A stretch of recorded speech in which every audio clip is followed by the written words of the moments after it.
13वीं सदी की शुरुआत में एक ब्रेव प्रिंस आए। उनका नाम था चाओ लुंग सुकाफा, एक ताई प्रिंस। वो मोंग माओ से आए थे, जो एक बहुत दूर का किंगडम था। अपने कुछ फॉलोअर्स के साथ उन्होंने ऊबड़ खाबड़ पहाड़ पार किए। वो असम की उपजाऊ ब्रह्मपुत्र घाटी में दाखिल हुए। यहाँ सुकाफा ने एक नए किंगडम की नींव रखी। इस किंगडम को अहोम किंगडम के नाम से जाना जाने वाला था। ये उम्मीद की जमीन थी, नई शुरुआत की जमीन थी। अहोम्स ने अपनी इनक्रेडिबल जर्नी यहीं से शुरू की। उनकी किस्मत में एक माइटी पावर बनना लिखा था। अहोम किंगडम धीरे धीरे बढ़ने लगा। सुकाफा और उनके सक्सेसर्स बहुत समझदार शासक थे। उन्होंने लोकल ट्राइब्स और कल्चर्स को अपने में मिला लिया।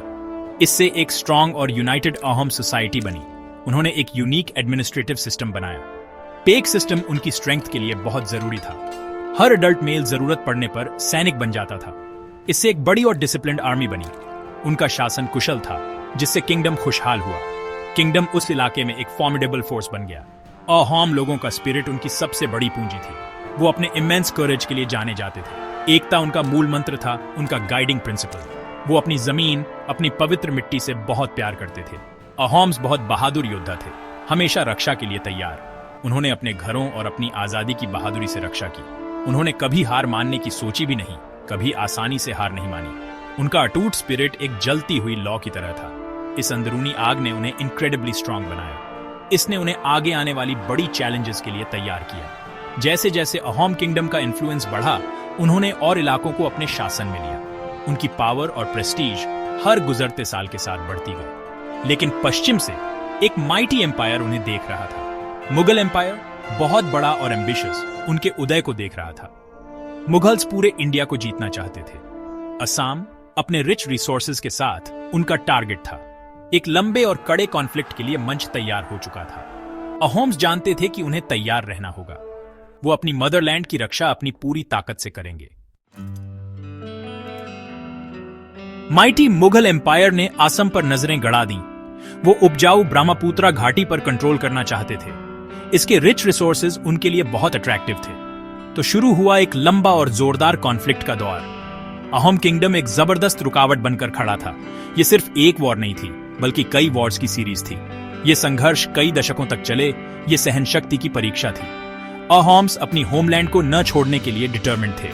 उन्होंने मुगल्स की इंपीरियल पावर का सामना करने की तैयारी की। उनका इरादा उनके आसपास के पहाड़ों जितना स्ट्रांग था। शुरुआती मुकाबलों में अहोम्स ने अपना दम दिखाया। उन्हें अपनी जमीन की गहरी जानकारी थी। घने जंगल और तेज नदियां उनके साथी थे। अहोम योद्धा गेरिला वॉरफेयर टैक्टिक्स के मास्टर थे। वो अचानक हमला करते और फिर इलाके में गायब हो जाते। बड़ी मुगल आर्मीज को उनसे लड़ना मुश्किल लगता था। अहोम्स ने मुगल फोर्सेस के खिलाफ कई शुरुआती जीत हासिल की। इन सफलताओं ने उनके मोराल को काफी बूस्ट किया। उन्होंने साबित कर दिया कि वो माइटी मुगल्स के सामने खड़े हो सकते हैं। ये एक क्लियर मैसेज था, असम को आसानी से जीता नहीं जा सकेगा। लेकिन मुगल्स अपने एम्बिशन में परसिस्टेंट थे। उन्होंने असम को अधीन करने के लिए कई एक्सपेडिशंस लॉन्च की। कहा जाता है कि उन्होंने अहोम किंगडम पर 17 बार हमला किया। हर बार वो बड़ी सेनाओं और रिसोर्सेज के साथ आए, लेकिन हर बार अहोम्स ने चैलेंज का सामना किया। वो बेजोड़ बहादुरी और स्ट्रेटेजिक स्किल से लड़े। उनका रेजिस्टेंस पूरे इलाके में लेजेंडरी बन गया। मुगल्स को अहोम्स एक अटूट दीवार लगे। अहोम लोगों का स्पिरिट कुचला नहीं जा सका। वो अपने सर्वाइवल, अपने अस्तित्व के लिए लड़ रहे थे। अहोम योद्धा इस युग के सच्चे हीरोज थे। उनके दिल करेज और देशभक्ति से भरे थे। वो जीत के लिए नहीं, बल्कि अपनी आजादी के लिए लड़े। उन्होंने अपने परिवारों, अपने घरों, अपने जीने के तरीके की रक्षा की। अपने किंगडम के प्रति उनका डेडिकेशन एब्सोल्यूट था।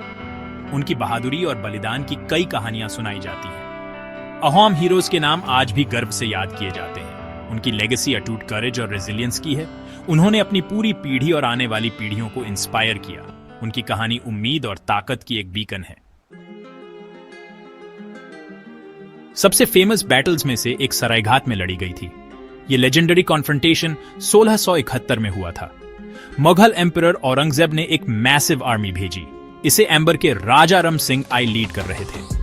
उनका गोल अहोम रेजिस्टेंस को आखिरकार कुचल देना था। अहोम फोर्सेस अपनी राजधानी गुवाहाटी को बचाने के लिए इकट्ठा हुई। लड़ाई माइटी ब्रह्मपुत्र रिवर पर लड़ी गई।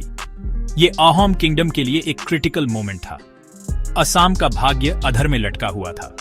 हिस्ट्री एक एपिक शोडाउन देखने वाली थी। अहोम आर्मी को लाचित बोरफुकन कमांड कर रहे थे। वो एक्स्ट्रॉर्डिनरी स्किल और बहादुरी वाले जनरल थे।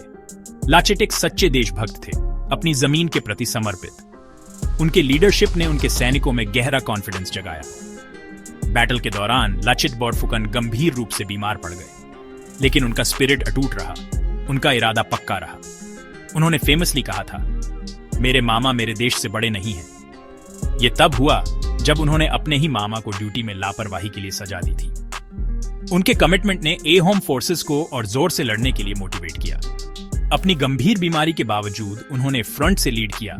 बैटल ऑफ सरायघाट बहुत जोरदार और इंटेंस थी। ज्यादातर लड़ाई पानी पर हुई। अहोम्स ने अपनी फुर्तीली और तेज छोटी नावों का इस्तेमाल किया। ये नावें बड़ी मुगल वॉरशिप से ज्यादा मैन्यूवरेबल थीं। अहोम नेवल टैक्टिक्स ब्रिलियंट और इफेक्टिव थे। उन्होंने मुगल फ्लीट को भारी नुकसान पहुंचाया। एक क्रूशियल मोमेंट पर जब कुछ अहोम फोर्सेस डगमगाने लगीं, लाचित बोरफुकन ने बीमार होते हुए भी पर्सनली चार्ज लीड किया। उनके इस साहसी काम ने उनके ट्रूप्स में नई जान डाल दी। अहोम योद्धा शेरों की तरह लड़े और पासा पलट दिया। सरायघाट में अहोम की जीत डिसाइसिव और कंप्लीट थी। माइटी मुगल आर्मी पूरी तरह से हार गई। राजा राम सिंह को असम से पीछे हटना पड़ा। उस रीजन को जीतने के मुगल एम्बिशंस चकनाचूर हो गए। सरायघाट ने अहोम किंगडम को मुगल डोमिनेशन से बचाया। यह असमीज प्राइड और वीरता का एक पावरफुल सिंबल बन गया। इस बैटल को अहोम करेज के टेस्टामेंट के रूप में याद किया जाता है। लाचित बोरफुकन को एक नेशनल हीरो के रूप में सेलिब्रेट किया जाता है। उनका नाम और सरायघाट की जीत समय के साथ गूंजती है। इससे पता चला कि एक छोटा किंगडम एक जायंट एम्पायर को हरा सकता है। सरायघाट की शानदार जीत के बाद अहोम किंगडम खूब फला फूला। उन्होंने असम पर स्ट्रेंथ और अथॉरिटी के साथ शासन करना जारी रखा। रीजन में उनका डोमिनेंस अब काफी हद तक अनचैलेंज्ड था। मुगल्स ने कुछ और अटेम्प्ट्स किए, लेकिन फेल हो गए। अहोम्स ने अपने टेरिटोरीज को और भी बढ़ाया। उन्होंने अपनी पावर को कंसोलिडेट किया और अपने लोगों के लिए शांति सुनिश्चित की। इस पीरियड में अहोम कल्चर और आर्ट्स का खूब विकास हुआ। आजादी और रेजिलियंस का स्पिरिट हाई रहा। यह अहोम किंगडम के लिए एक गोल्डन एज था। अजेय योद्धाओं के रूप में उनकी रेप्यूटेशन पक्की हो गई थी। लेकिन कोई भी किंगडम हमेशा अपने प्राइम में नहीं रहता। बाद के सालों में इंटरनल कॉन्फ्लिक्ट्स होने लगे। उत्तराधिकार और पावर स्ट्रगल्स के विवादों ने राज्य को कमजोर कर दिया। इस अंदरूनी कलह ने किंगडम को वल्नरेबल बना दिया। फिर 19वीं सदी की शुरुआत में बर्मीज इन्वेजन्स हुए। इन इन्वेजन से भारी तबाही और दुख हुआ। अहोम किंगडम, जो कभी इतना माइटी था, बुरी तरह कमजोर हो गया। इसका शानदार युग धीरे धीरे खत्म हो रहा था। यह असम के लोगों के लिए बड़ी उथल पुथल का पीरियड था। किंगडम को ऐसी चैलेंजेस का सामना करना पड़ा जिन्हें वो अब अकेले पार नहीं कर सकता था। इसी कमजोरी के समय ब्रिटिश आए। ईस्ट इंडिया कंपनी इंडिया में अपना इन्फ्लुएंस बढ़ा रही थी। उन्होंने असम में इंस्टेबिलिटी देखी और इंटरवीन किया। बर्मीज को हराने के बाद ब्रिटिश प्रेजेंस बढ़ गया। 1826 में ट्रीटी ऑफ यंडबू साइन हुई। इस ट्रीटी ने ऑफिशियली अहोम शासन का अंत कर दिया। असम ब्रिटिश एम्पायर के एडमिनिस्ट्रेशन के तहत आ गया। इस जमीन के लंबे इतिहास में एक नया चैप्टर शुरू हुआ। अहोम्स का 6 सदियों लंबा शासन समाप्त हुआ, लेकिन उनका स्पिरिट और लेगेसी भूली नहीं गई। अहोम किंगडम की कहानी सचमुच इंस्पिरेशनल है। उनकी बहादुरी असम की पहाड़ियों और घाटियों में गूंजती है। फॉर्मिडेबल मुगल्स के खिलाफ उनकी 17 जीत याद रखें। वो अपनी होमलैंड के लिए अटूट करेज से लड़े। एक बहुत बड़े एम्पायर के खिलाफ उनका रेजिस्टेंस लेजेंडरी है। अहोम्स ने दिखाया कि एक यूनाइटेड लोग क्या हासिल कर सकते हैं। उनकी कहानी नई पीढ़ियों को स्ट्रेंथ और करेज देती है। हमें हमेशा वीर अहोम्स को याद रखना चाहिए। उनकी वीरता और आजादी की लेगेसी शान से चमकती है। उनकी कहानी इंडिया के समृद्ध इतिहास का एक गौरवशाली हिस्सा है।